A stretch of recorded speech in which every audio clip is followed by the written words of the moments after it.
Hey, listeners, before we get into the episode, I have some fantastic news. We have been working on a K-5 kindergarten through fifth grade series of numeracy problem string books and are so excited that they are, almost ready to share with the world. Yeah, to celebrate and share their awesomeness with you, we are having a book launch webinar and we would love to have you join us. We are going to be live on Zoom on June 19th from 7 p.m. Central to 8:30 p.m. That's start times 7 p.m. Central, 8 p.m. Eastern, 6 p.m. Mountain, 5 p.m. Pacific.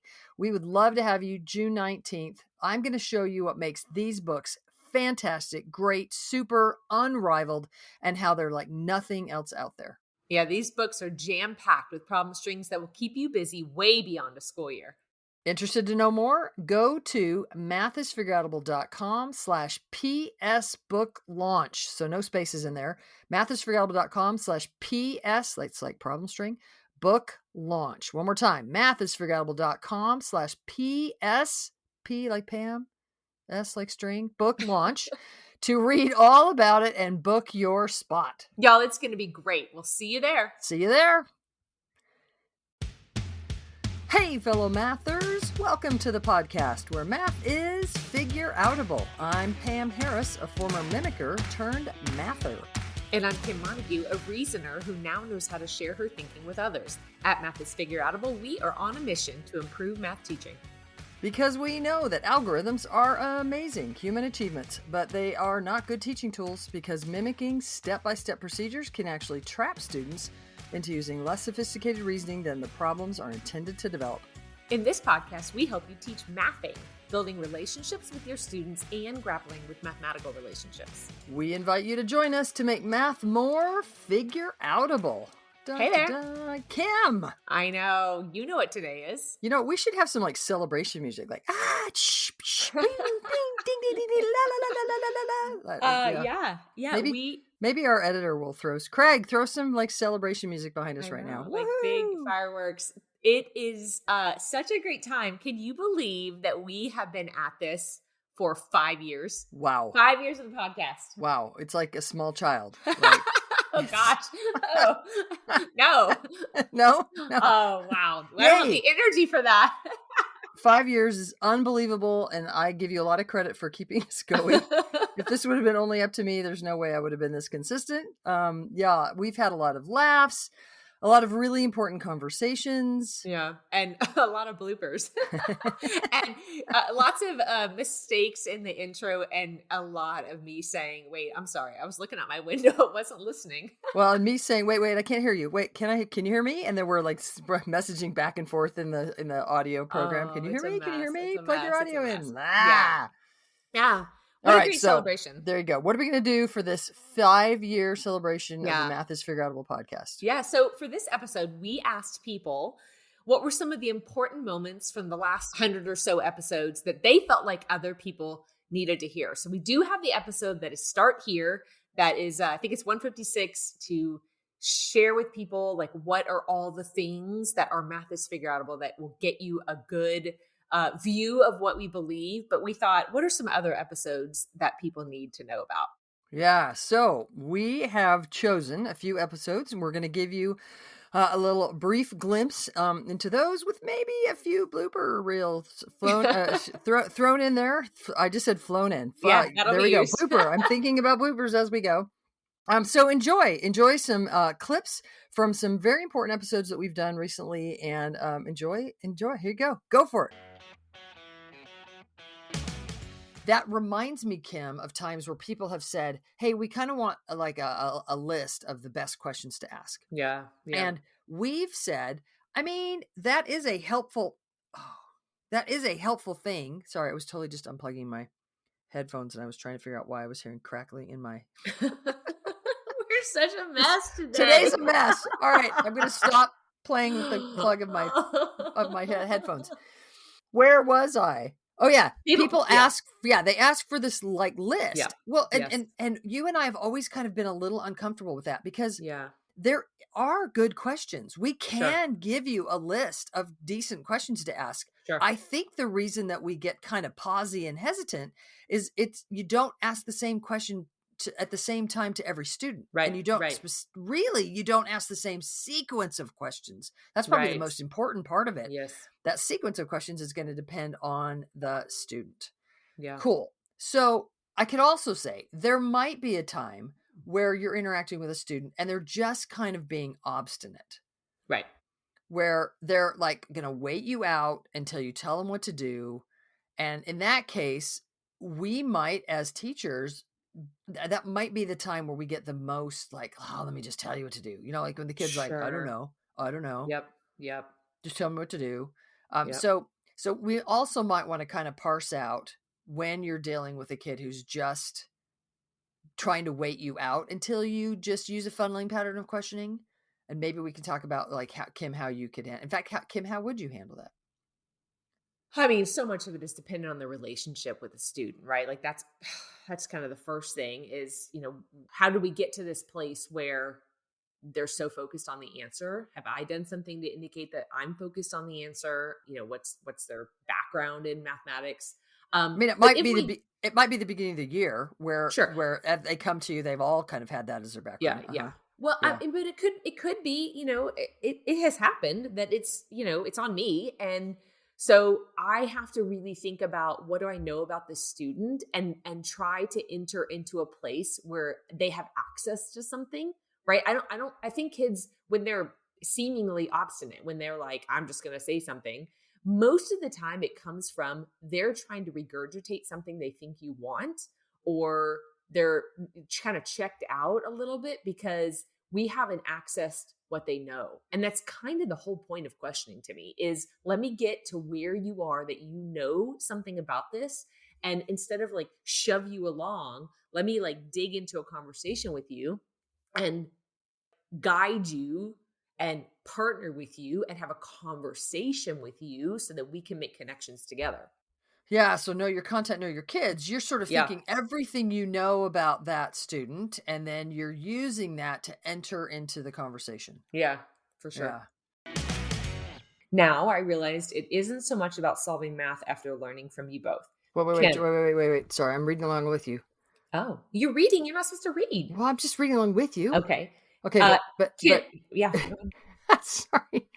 I'm actually wondering if maybe we can have Craig cut that a little bit. Can you go back to If we're saying we want kids to be thinkers, then maybe we need to examine some of the compliance that we have in our classrooms. I mean, and Kim, you're a massive questioner. Yes. We work together, and so I'll say as a mathematician and as a teacher, one of the most valuable how do I say this? You are super valuable to me because you don't let me get away with anything. Yeah. Like, Which is tough, right? It is definitely tough because when I question, it might feel like somebody's saying like, "Oh, you think I'm wrong," and it's mhm. literally about, have I you mean, sometimes you examined do. this? I Sometimes mean, you do.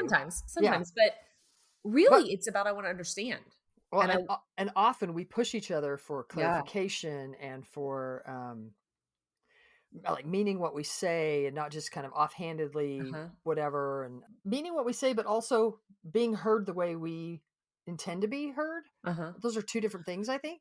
Well, and Um, really, it means that you're examining things really deeply, and like yeah, you're we're not thinking just saying critically. something on the fly, but you've really thought about a situation, and it matches up with your beliefs, and it matches up.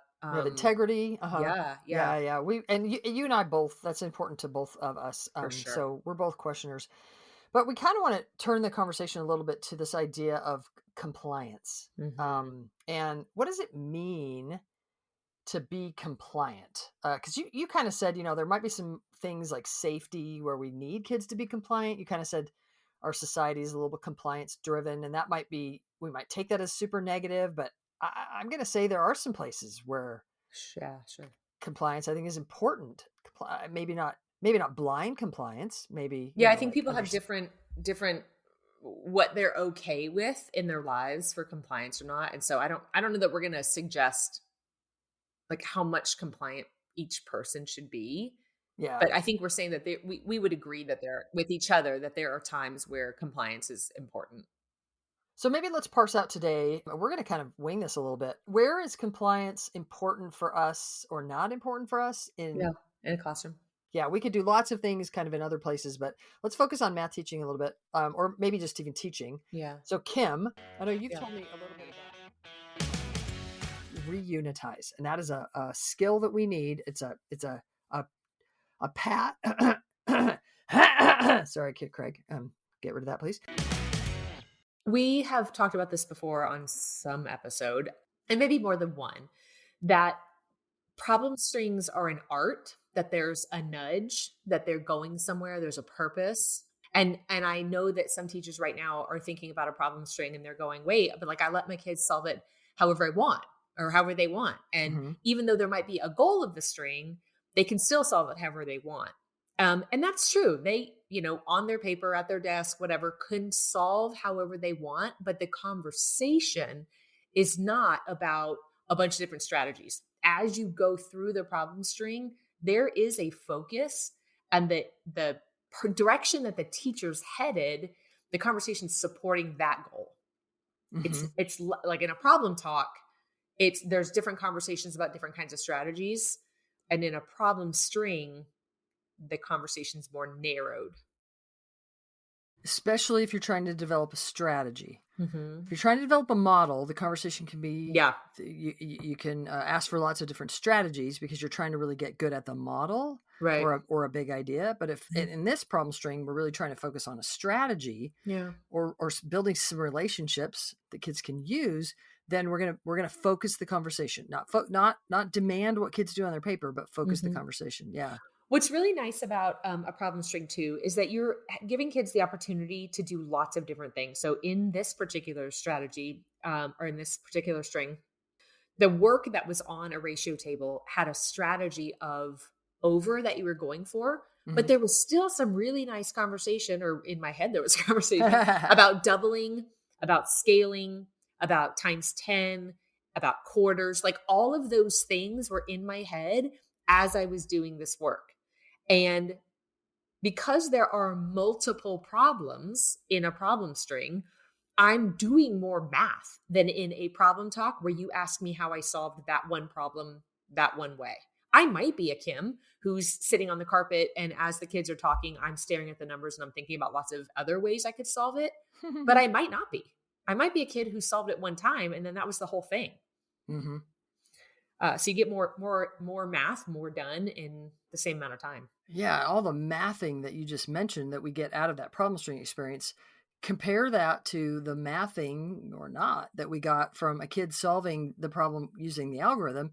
Even if we had them solve 15 or 20 problems using the algorithm, the kinds of mathing that would happen as they're doing that versus the kind of mathing that's happening as we're taking kids through a problem string like this.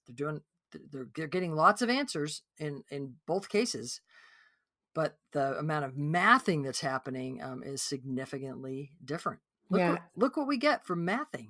Yeah. And because kids need more and more and more experiences to really make sense of what's happening around them, the more that we can do with them that's meaningful, the better, for sure. And giving them those meaningful experiences with constant feedback. Like in a problem string, they're getting, if I'm doing 1 through 29 odd, lots of problems, maybe I'm getting correct answer feedback, but that's it.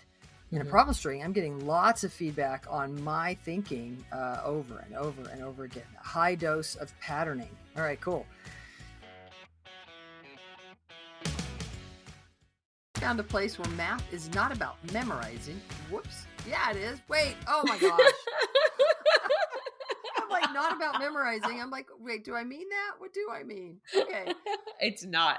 I was thinking about the fact that you were laughing right before we started. I know, I'm sorry. And when you said, and I'm Kim, I'm like, oh, that was really super serious. Okay. And you found a place where math is I don't even know anymore. It's not about memorizing. It's not about memorizing and mimicking, waiting to be told or shown what to do, but it's about making sense of problems, noticing patterns, and reasoning using mathematical relationships. That's what it is. Yes, we can mentor mathematicians no!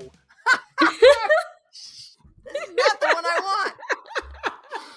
I'm just going to skip that line. Not only are algorithms not particularly helpful in teaching mathematics, but rotely repeating steps actually keep students from being the mathematicians they can be. All right, we're keeping this one because I want you to know we re-record that intro every time. And we've tweaked it. I got to hug my grandson twice this weekend, so Oh, that's exciting. that made things good. Yep. It's super fun. Yeah, he's so cute. He will how do I even say this? He will join me in doing things for longer than I think any of my kids ever did. Like Aw. he and I made cookies last night, and he'll just, like grab them. He's 15 months old, y'all. He'll Okay. grab the measuring cup and we'll dip it in the flour and we'll pour it in, and then we'll dip it in the flour and we'll pour it in. And last night I lost track of him, and all of a sudden I looked at him and he had his hand in the flour and he had it all over his face. I was like, oh, hey. Anyway, oh, he's just brilliant. Yeah. I think I forget how old he is and that he's doing stuff like that. I Yeah. picture him still tiny bitty. Oh, he's so cute. So cute. So Yeah. cute. And both of them are. I just see one a little bit more often. Yeah. So, yeah, they're Oh, both. well, I actually see your other one more on Zoom. Because you see him virtually. Yeah. That's hilarious. Yeah. Okay. All right. Well, I have a super, super. Oh, I can't wait to hear which one. Yeah. So in this book, you have a section about math distortions. Ah. And I think, I've heard bits of this over time, Mm-hmm. but I think that it will really resonate with people like never before. And the first time that I had a chance to hear you speak about these distortions in this particular way Mm-hmm. was at NCSM. And typically I know like what your presentation is going to be, and no disrespect, but I kind of like half listen because I've heard I mean, some you help things. me create, like I run it by you usually, make sure. Yep. Uh-huh. But listen, I don't know why. I don't know why I didn't know what you were going to say this time, but I remember you starting to talk, and I heard you say something that I was like, okay, I know what she's going to do here. But you described these distortions differently than I ever had. And I just got to tell you, like, when you started, I kind of looked up and I just looked at you and I like sat up. And I remember sitting up and leaning in, and I can't remember who I was sitting next to, but I looked at them like, this is like, wait, I'm hearing something new I haven't heard before.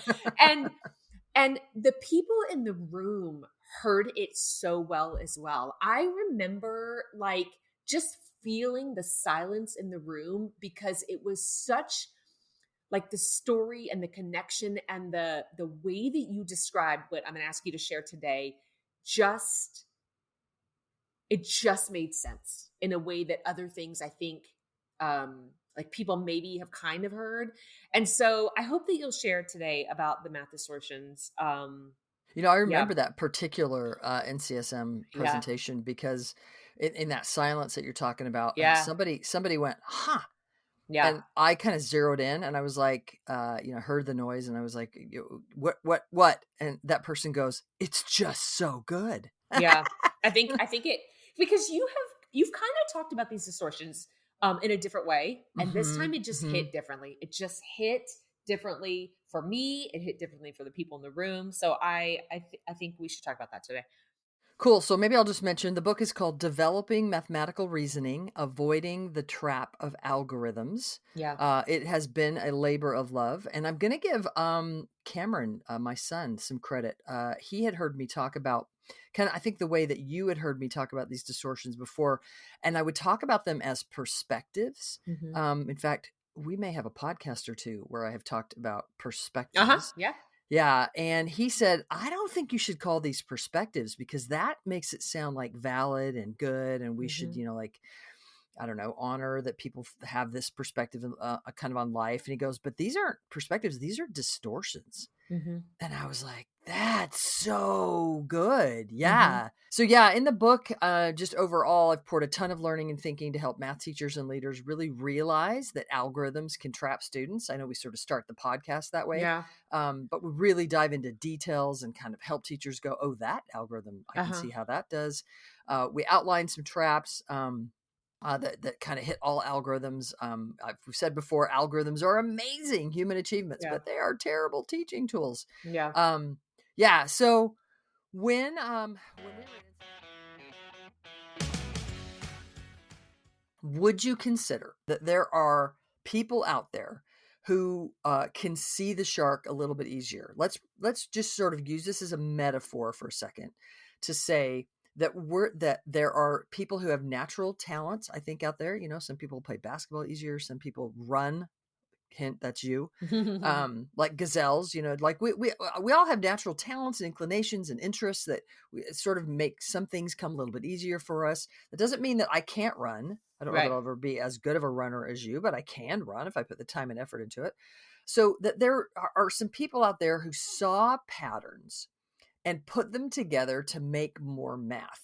Like they were out in the world and they had a low dose of mathematical patterns and they used them and they put them together. And then all of a sudden now like more math becomes apparent or useful to them. And then they could put those patterns and relationships together and then more math. And they messed with those relationships. And then one of the things as they were messing with these mathematical relationships is they dug deep and they generalized. They were like, oh, check it out. Like if I line these numbers up, I can actually add these numbers in columns because there's this place value thing happening. But that's after they've really explored and messed with and really created mental maps and connections and relationships. Then one of the things, not the end goal, but one of the things they do is that they create algorithms. They create generalizations that could allow people to operate on stuff. Those procedures can help people get answers.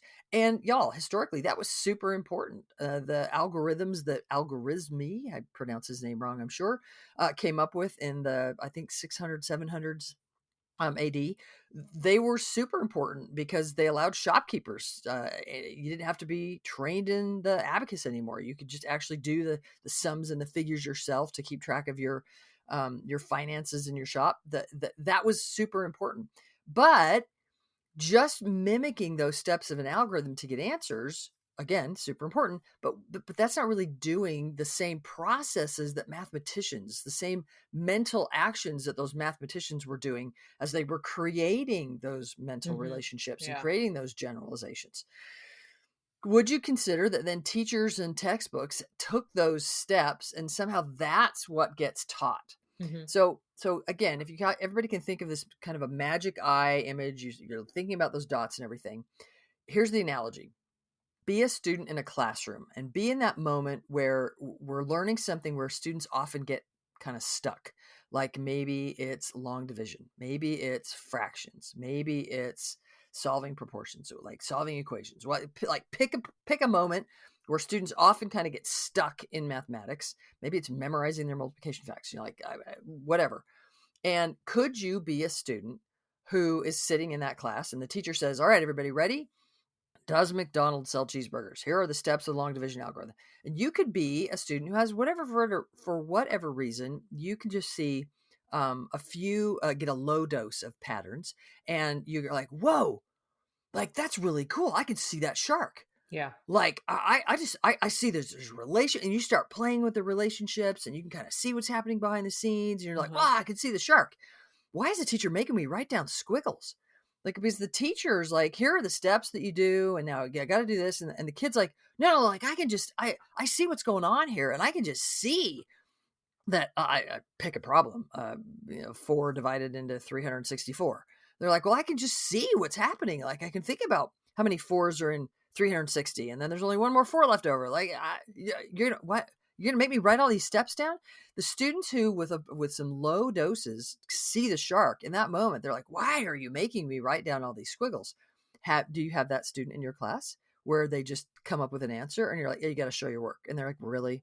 Like, really have to show my work? Because they can just see the shark. And then let's be clear, they might not even know what work to, like really what their brain was doing, because it certainly wasn't the steps that you were just trying to get them to memorize. So we might have some students that do that. But then be some other students in the class where the students might go, there's supposed to be a shark there? I just see a bunch of squiggles and dots and stuff. And the teacher says, all right, start doing these steps, memorize these squiggles. And the students are like, oh, that's math. Okay, math is memorizing these squiggles. This is dumb. Like, okay, I'll memorize your squiggles, but wow, this isn't related to my life. And when are we going to use this? All right, math is completely irrelevant, but here we go. Step. Does McDonald's sell cheeseburgers? Blah, blah, blah, blah, blah, blah, blah. And math to them becomes about squiggles and wavy things and dots, and they never actually see the shark. They don't ever do the mental actions that mathematicians actually do. They just buy into the myth that math is memorizing a set of disconnected facts and mimicking procedures. All right. I think there's another. So these are the distortions, right? The first, well, I'm going to get distortions in just a second. So the last group of students, could you be a student in the class that goes, there's a shark there? Cool. I want to see the shark. And the teacher goes, all right, so here's the first squiggle and the second squiggle. What are you doing in the background? I'm sorry. I'm sorry. I'm like, are you walking around? No. I just hit my glass of water, and also So in that 30-minute, the first thing I would do is say, take a couple of minutes, turn to a partner, and just let it all out. What are you thinking about? Like just like vomit your thoughts. And so we did that a little bit. And then I said, all right, now come back together. What do you want to talk about? And almost to a T in each of those 8 different sessions, the first thing that teacher said was, you wait a long time. That was the very, yep. And then they all kind of paused. They're like, wow, like you really wait before you. And I was like, say more about that. And they said, well, it just sounded so interesting that how long you waited. Now, Kim, I'm going to be really clear. There were a couple times that I would kind of categorize it as I waited long, but most of the time I don't think it was all that long. I just think it was longer than many of us are used to waiting. Right. Especially because I wasn't allowing students to just call out. Mm-hmm. I was asking for a private signal. Now, did kids call out? A couple of times, a few times kids would, like pop out an answer, and I would say, when you've got an answer. Most of the time they didn't, because I very clearly said, before I'm about to ask you a question, before you give me an answer, give me a thumbs up. When Mm-hmm. you have an answer. And I Yep. very clearly demonstrate, if you can see me right now, my thumb's in front of my chest. Of course it is. I picture it. Yeah. I knew you were. And then the kids would put their hand up, and I would just look at them, and I would put my hand on my chest. And if they didn't get the message, I would put my hand up and move it to a thumb on my chest. Mm-hmm. And in fact, then teachers would remark, yeah, and then you didn't let it go. Like as the lesson moved on, 15 minutes later, when you ask another question, the hands went back up. You would remind Mm-hmm. them again, Mm-hmm. just quietly. Teachers would often note that I didn't make a big deal about the thumbs up. In fact, I would say, oh yeah, and I got that going by having this 5-minute discussion at the beginning, and having all the kids practice putting their thumb up, and having this big discussion about why and how and when, and they would look at me like, no, you didn't do that at all. I'm like, yeah, so you don't need to do that. You just, over and over, you just you're steady that you're not letting kids call out. When they would ask, yeah, how did you make it happen? I think, Kim, an important teacher move is the idea of a private signal. Now, it doesn't have to be a thumb up. We often use thumbs up. I don't know why. I don't know why we chose thumbs up. I don't know. It works for us. We saw it somewhere. Somebody the other day, I think in our teacher Facebook group, said something about an index finger up. Whatever. I don't care, as long as it's private, right? It's all about not interrupting other kids' thinking. Mm-hmm. What else can you help me? What private signal? Well, I appreciate that you said that it wasn't a big lesson ahead of time, right?